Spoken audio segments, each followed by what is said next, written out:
It was a bright and humid Saturday morning in Benin City. The streets bustled with the usual traffic, street vendors were calling out to passers-by, and the air carried a mix of dust and sizzling meat from nearby roadside grills. Apostle Johnson Suleman, founder of Omega Fire Ministries, was on his way to a ministerial function in the outskirts of the city. The convoy rode smoothly through the streets, the lead SUV clearing the path with sirens low and steady.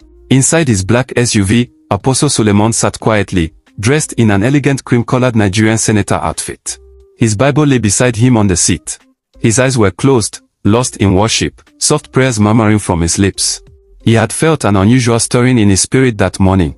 It wasn't fear, but a sense that something unexpected was about to unfold. As the convoy approached a crowded market junction, one of the security officers at the front suddenly signaled for a stop. "Sir, there's a disturbance ahead," the driver informed him. Curious, Apostle Suleman opened his eyes and leaned forward. Just a few meters ahead, a man, clearly mentally unstable, stood in the middle of the road. His clothes were torn, his hair wired, eyes fierce with intensity. He held a long stick, waving it as if trying to keep something invisible at bay. "That's Apostle Suleman," the madman suddenly shouted, pointing at the approaching vehicle. "I know you. You will not go anywhere." The security personnel stepped out, attempting to move the man, but he resisted with a strength that surprised them all. He wasn't violent, but insistent, his gaze locked on the apostle's car, chanting the same words repeatedly. "I know you. You carry fire. You must not pass." A hush fell on the street as bystanders gathered to witness the commotion.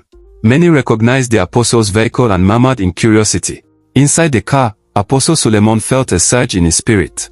"Don't move him," he said quietly. He opened the door and stepped out of the SUV, his calm presence causing even the most agitated to pause. The madman's demeanor changed instantly.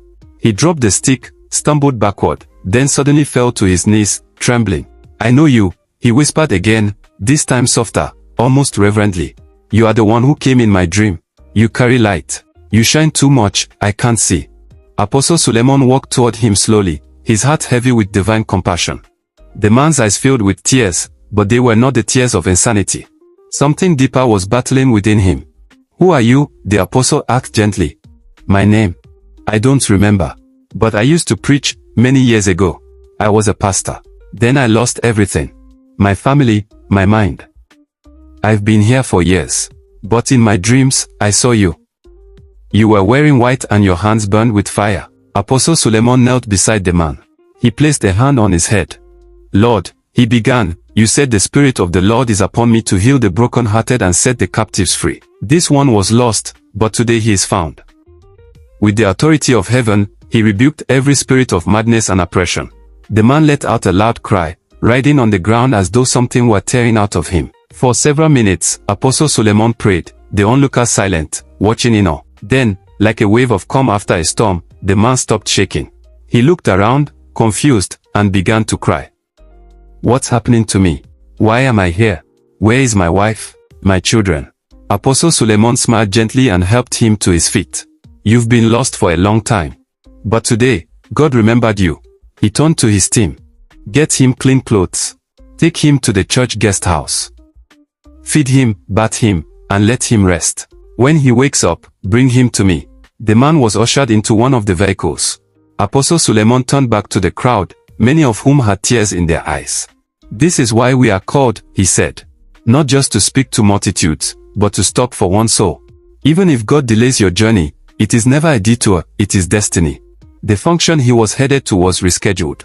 The apostle spent the rest of the day with his team praying for people who lined up at the scene, touched by the power of what they had just witnessed. 3 days later, the once mad man, now groomed, dressed, and glowing with joy, stood before the congregation at Omega Fire Ministries. Apostle Suleman introduced him as Pastor Daniel, a man who had been called by God but lost his way after a terrible family tragedy and a spiritual attack that cost him his sanity. "I used to have a church in Kaduna," Pastor Daniel testified. "After I lost my family in an accident, I broke. I cursed God. I lost my mind. For 8 years I wandered the streets, forgotten. But God remembered me through his servant." The congregation erupted in praise. Apostle Suleman didn't stop there. He provided Pastor Daniel with accommodation, counseling, and later sent him to a quiet mission field in Delta State to begin again, this time, not broken, but restored.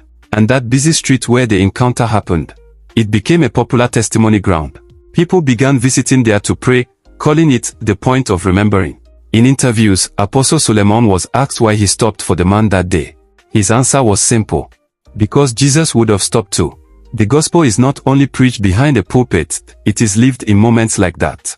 From that day forward, the apostle's story of the madman who knew his name and blocked his car became a living proof that divine appointments often look like interruptions.